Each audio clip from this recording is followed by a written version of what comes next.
Sanibonani bafowethu, lona obingelelayo Thulani uVokambokazi. Abanye sebangibiza Umakhonya ngenxa yokuthi ngumphathi weqembu laphana Omakhonya Abahle.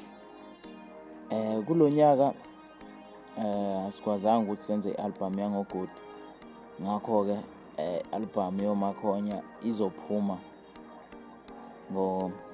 ngoNovember, ezobe izohlukanisa inhloko nesixhanti kumaskandi.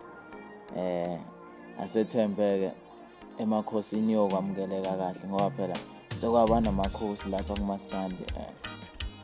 Asazi-ke yokwamukeleka kanjani, kodwa Omakhonya engikwaziyo abafika ngabagalelekile. Noma-ke sibuye sichatheleke kwezinye iy'ndawo njengoba uzwa le ngoma